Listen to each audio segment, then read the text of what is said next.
Assalamualaikum warahmatullahi wabarakatuh. Oke, sahabat-sahabatku semua, dimanapun Anda berada, semoga saya selalu dan dimudahkan rezekinya oleh Allah Subhanahu wa Ta'ala. Pada kesempatan yang berbahagia ini, saya akan reaction video Kang Deddy Mulyadi dikunjungi oleh dosen gendeng dari Jawa Timur. Aduh, dan tentunya kita penasaran seperti apakah perbincangan beliau dengan Pak dosen gendeng katanya ini ya. Pak Yai, eh, Pak Yai, Pak Yaimin ya. Kita simak bersama-sama. Seperti apa kemudiannya? Let's go. Kamu perempuan apa? Laki-laki kamu, eh? Ayo, jangan gila kamu. Wah, kamu ayo. Kelihatan kan ada yang gila. Ngomong. Nah, ini sebelum Ini kejadian. rekam cerita itu kamu yang gila ini. Eh? Yang gila ini loh, kamu. Istrinya yang Kamu ini macam apa? Manusia macam apa kamu? Gak layak kamu hidup di kampung. Gak layak kamu hidup di rumah. Aduh. Ini ya hidup rumah ini. Gak layak kamu. Eh?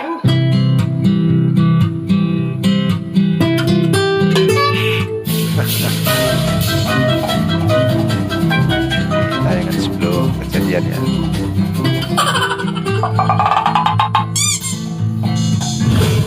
Mana turunnya? Aku pakai sempak, Pak. Hermes ini. Ada. Lah, kelihatan enggak? Ya, udah ya. nggak nampak dalamnya. Tuh, kamu yang minta loh ya. Aku nggak minta. Sudah sayang. Cek. Kok kelihatan? Celana dalamnya kenapa? Ini adalah surat apa ini kesepakatannya pengusiran. Ini saya hari ini kedatangan Ini Kiai Gus kan? Bukan. saya ini biasa dipanggil Yai itu kan rambutnya putih. Oh Yai. Yai. Mem. Mem, Oh, Mem. Mem. Mem Muhammad Imam Muslimin. Oh Muhammad Imam Muslimin. Iya. Ini ceritanya katanya ngepen sama saya. Sangat. Loh, kenapa Yai ngepen sama berandalan begini? Masya Allah. Terus ini aja udah. Gini. Yai. Kok ngepen sama berandalan begini?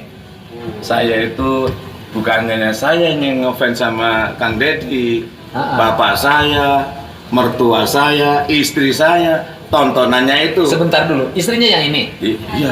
Ah, gimana ceritanya dapat istri muda begitu? Hadiah lah. Hadiah.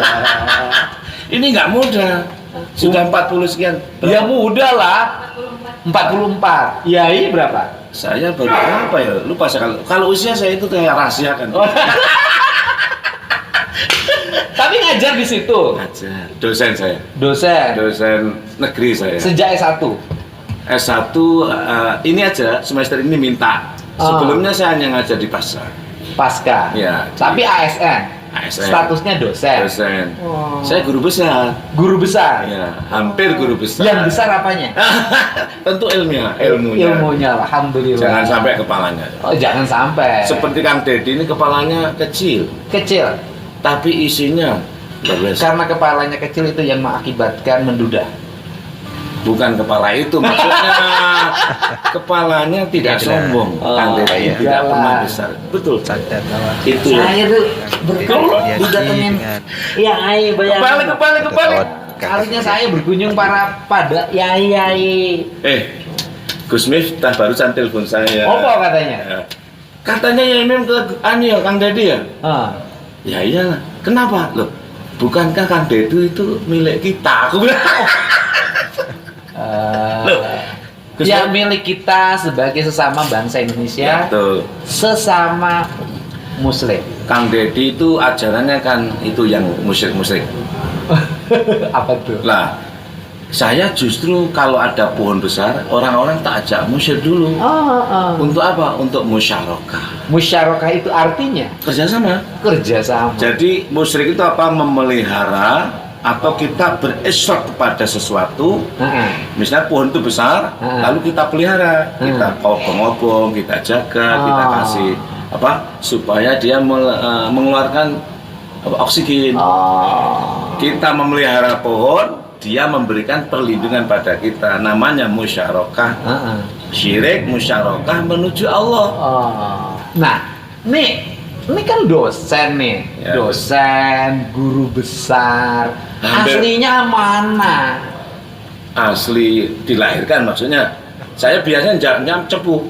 Oh, ya dilahirkannya mana? Blitar. Blitar. Ya, saya itu saudaranya Kiai Marzuki, Oh, yang sering ceramah. Gus Ikdam. Oh iya, Itu iya. masih saudara saya. Tokoh-tokoh terkenal Jawa Timur lah. Nah, saya nggak terkenal, saya di bawah. Bapak sekarang terkenal banget. Nah, itu salah siapa nggak tahu. Lah, Gara-gara ini itu. berarti saya situ. Bapak gitu lah. Tinggal di perumahan tuh yang rame itu sejak kapan itu? Baru 4 bulan. November ya, berapa? Baru. Baru. Asalnya tinggal di mana? Cikini. Jakarta. Saya tinggalnya di mana-mana, tergantung dengan siapa, gitu kan? Oh, ini orang Saya biasa. punya Iya. Ansofa, Al-Adiyat Nurus Sofa pesantren bersama Ibu Nyai Hajah Husnul Haitaroh. Oh. Itu istri saya yang pertama. Saya tinggal di situ. Istri yang pertama. Istri pertama. Terus Ada tinggal di Sigura-gura ya? Iya. 34, Ah, ah. 42, tapi sudah saya jual. istrinya Bapak berapa? Ya satu. Oh, satu. Satu di sana, satu di. Lepas satu aja kan? Satu saja nggak Nah, habis Pak. Kemudian kenapa harus tinggal di situ? Gini Pak, saya ini bercita-cita ingin punya rumah industrial dalam arti bisa untuk belajar. Oh. Jadi pokoknya gitulah. Begitu ya istilahnya gitu. Jadinya seperti itu. Saya khusus pesan kepada arsitek namanya Agus Samsudin. Memang dia itu idola saya. Oh. Tolong ditanya, pikiran saya ini dituangkan dalam bentuk ini. Kalau kuliah di situ Pak, enak itu. Jadi seperti Profesor Suyadi, murid saya ya. Kemudian siapa? Banyak profesor belajar tasawuf sama saya di situ. Di tempat itu Pak, enak Pak, 24 jam, nggak pernah tidur saya. Akhirnya di situ dapatlah rumah. Pindahan di situ, Aku bikin bikin. Jadi tanah kosong. tanah kosong. Tapi kompleknya komplek perumahan yang dikembangkan oleh developer. Ya, namanya Kafling Depak. Kampling Depak. Kafling Depak. Karena Bapak pegawai Kementerian Agama. Sebenarnya nggak ada hubungannya sih, hanya namanya aja Kafling Depak. Kapling Depak. Dapatlah kapling di situ. Ya. Bangun sendiri. Bangun sendiri. Nah, tanah Bapak itu berapa luas? 192 ya, 192 meter. 192 meter. Ya. Yang dipakai rumah berapa meter? Berapa ya? Pokoknya kita gini ya, ukurannya itu 16, 18, 17. Saya pakai 11. Sisanya untuk jalan. Yang 7 meter itu 7 meter. oleh Bapak dihibahkan, Ya pokoknya tak sedekahkan siapa. diwakafkan, Tak wakafkan. diberikan Diberikan. untuk jalan. Untuk siapa saja. Jalannya jalan umum. Jalan umum. Siapa saja boleh lewat. Sangat boleh. Mau laki-laki, Mau perempuan. mau perempuan. Setengah laki-laki atau setengah perempuan boleh lewat. Boleh. Boleh lewat. Pokoknya gini saya doakan, ini tak berikan untuk Allah, siapa yang lewat di sini menjadi orang baik. Oke. Jadi tanah itu tak tirakati istilahnya. Setiap malam saya murojaah Quran di situ. Saya hafal Quran, jadi hafalannya di situ sambil nyapu. Oke. Tak bersihin. Oke, jadi- siapapun yang pergi di sini, yang lewat menginjakkan tanah di sini, problemnya diselesaikan. Kalau nggak punya uang, asal hatinya nah, Kalau belum punya istri, akan dapat istri. saya harus lewat situ. Lah. Nah, berarti tanah itu diberikan, diwakafkan, dihibahkan apapun namanya Ya, untuk jalan. untuk jalan. Kan? Nah, lah itu kok sampai jadi rame-rame sampai ke tempat saya kedengeran opo, kenapa itu? Nah itu Pak yang saya juga bingung. Sebenarnya itu bukan persoalan. Itu dijadikan persoalan. Persoalan sebenarnya yang ramai bukan itu. Yang rame apa? Masalah dia parkir di depan pintu rumah saya.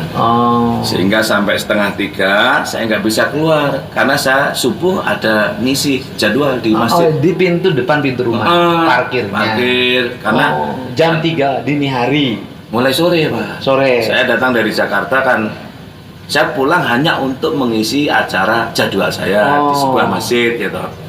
Nah, datang itu ini yang menghubungi istri saya itu hubungi terus mulai sore sampai pagi tidak berhasil, akhirnya Menghubungi yang punya mobil.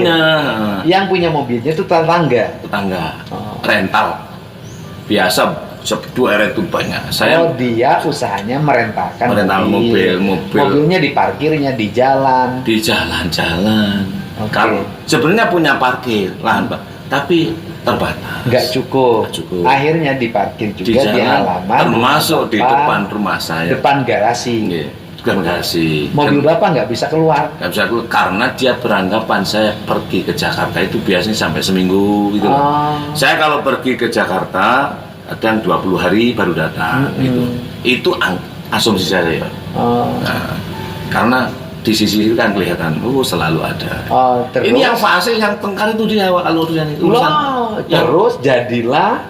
Nah, ketemu akhirnya yang punya mobilnya. Ketemu Karena tetangga gini. Itu yang saya kan ribet mandi. Istri saya cerita wes, kamu yang alami kok. Ayo, ya. Oh, iya.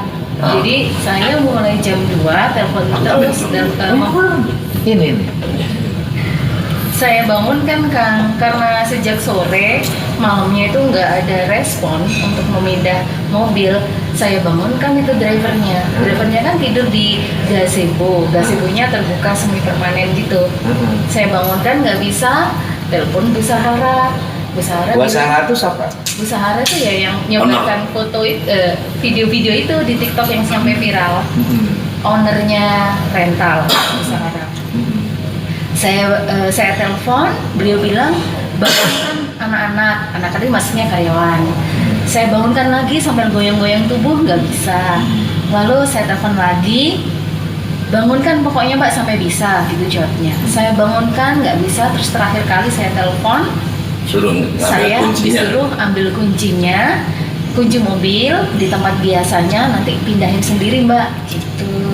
Terus Saya yang mindahin. Bapak mindahin. Iya, Kayak karena kan tempatnya ada fotonya. Agak, yang sini sudah ada paving, yang sini belum. Tangannya bergelombang. Belum bang, sehingga ketika gitu loh, suaranya itu dianggap mengganggu, ngegas, sehingga Mbak Sahara itu keluar dari rumah dengan baju yang sangat minim. Oh. Saya sampai pakai baju semacam ini karena mohon maaf ya itu Anda ini nggak sopan dan sebagainya. Disusul berikutnya namanya Agil drivernya sama kayak kamu ini saya menduga kayaknya terpengaruh minum apa ngamuk nggak terkontrol ya. Saya malah pakai celana pendek hanya kayak tidak. Oh jadi gini. Tapi gini jangan mikir melakukan apa-apa loh ya itu. Enggak. Aku nggak berpikir celana pendek. Loh, celana pendek nggak apa-apa, dalam celana itu. Oh, udah biasa. Udah biasa nggak ya? Oke. Nah, ini teaternya pinter banget saya lihat. Bagus main praktikal. Iya. Drama. Jadi saya melihat ini intelektual akademis. Iya. Tapi berdrama. Berdrama saya. Nah, itu kan mobil itu diinjak gasnya ada gitu. Nah, itu kan mobil yang punya rental itu yang tetangga rental, itu. betul. Tetangga itu merasa kaya pakai mobilnya marah-marah gitu. Marah-marah. Jadilah keluar. Pakai celana pendek itu. Suaminya ditelepon. Datang suaminya. Marah-marah. Waktu gerimis ya. Saya main tahu ya saya. Sejak kemarin saya tidak tidur gitu. Makanya logatnya semacam itu. Memangnya yang tidak tidur bapak saya itu sejak tanggal 29, 30 sekarang ini nggak tidur. Tanggal 30 saya di Jakarta Pak. Lihat itu yang apa? Ya pembakaran itu. Oh. Gitu. Nah, kan tetangga, akademisi, ya, iyai, ahli apa Pak? mengajari orang. Ya betul. Nggak bisa.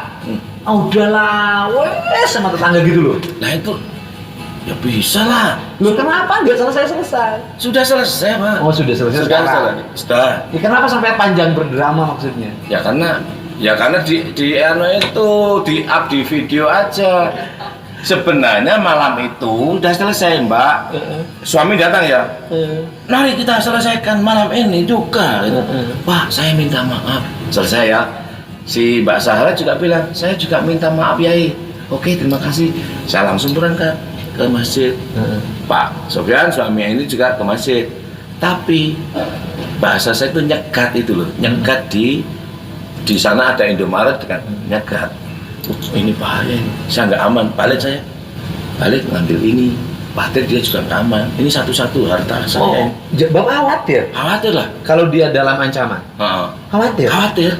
Soalnya ini, Dikira kalau dalam ancaman berpikirnya bisa ganti lagi gitu loh. ya itu carinya agak repot juga.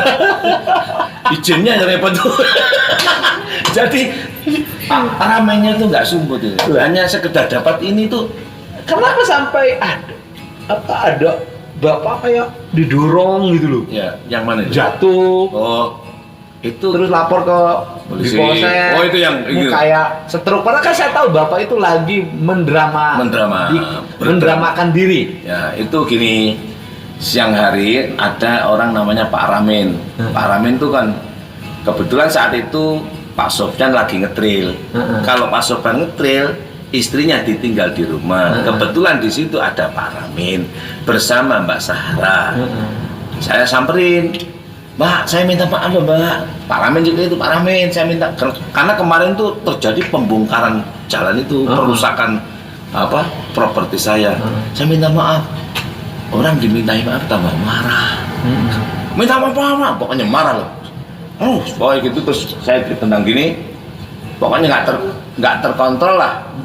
Nah, ini ada teori psikologi bahwa kalau kita terkena sesuatu, tik gitu, kita lawan dengan yang lebih keras.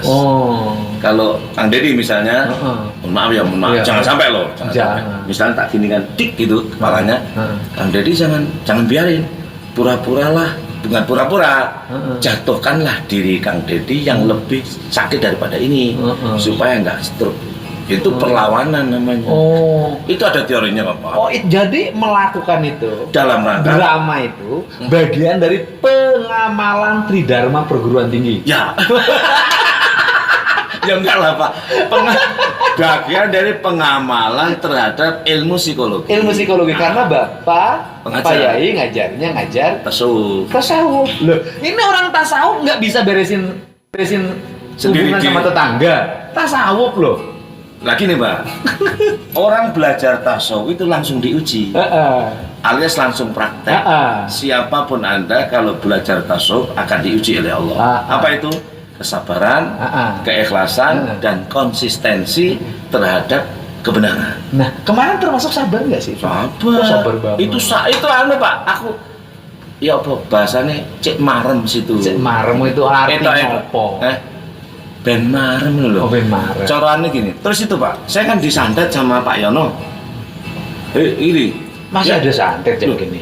Nah, ini dia prakteknya begitu. Yang bilang tuh yang Pak Julitan itu tanah punden ambilkan. Gitu kan. Mati gue gitu kan.